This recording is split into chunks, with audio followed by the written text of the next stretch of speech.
Hey everyone, welcome back to the CyberSecurity Cybersecurity Awareness Series. Today we're breaking down a core concept that often gets overlooked: data classification. If you've ever wondered why organizations label data as confidential, internal use only, or public, then this video is for you. Because understanding how data is classified is the foundation for protecting it.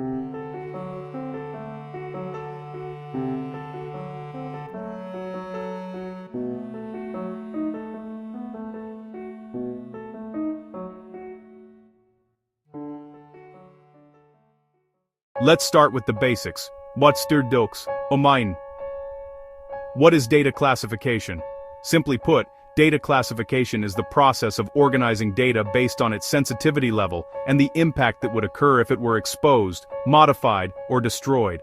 Think of it like sorting your personal items. You might leave your favorite coffee mug out in the open, but you probably keep your passport locked away, right?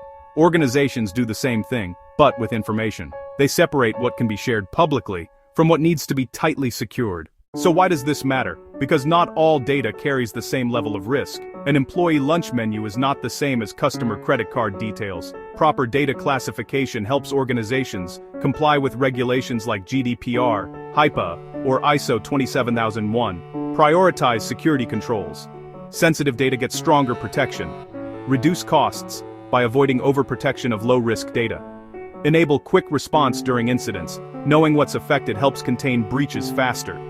In short, data classification helps everyone, from IT to HR, understand how to handle data responsibly. Most organizations use a tiered classification model. While the names may vary, here's a common 4-level system. Public, information that can be freely shared. Examples: marketing brochures, published reports, job postings. Internal, data meant only for internal use. Think of internal memos or employee directories, not sensitive but not for public release either. Confidential, this includes sensitive business or personal data, like client lists, financial information, or project details. Unauthorized disclosure could cause harm. Highly confidential, or restricted. The most sensitive information: trade secrets, encryption keys, legal documents, or health records. Exposure could cause severe financial, legal, or reputational damage. Each level has its own rules for storage, transmission, and destruction.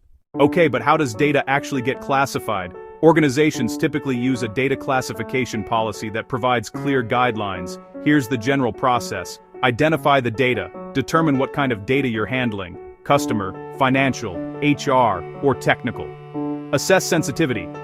Ask, what would happen if this data was leaked or lost? Assign a label. Choose the right classification level based on impact and regulation.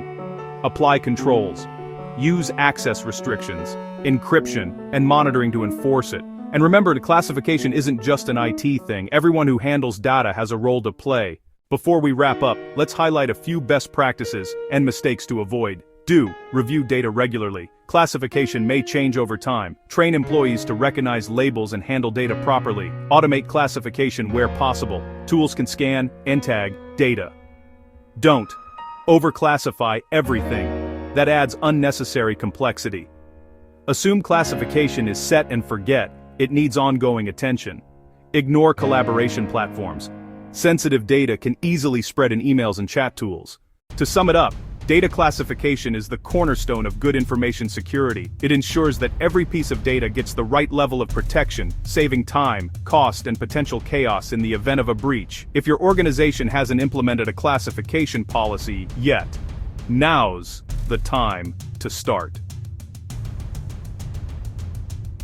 Thanks for watching. If you found this video helpful, don't forget to like, share, and subscribe for more cybersecurity insights from CyberSecurity. Stay secure, stay informed, and see you in the next episode.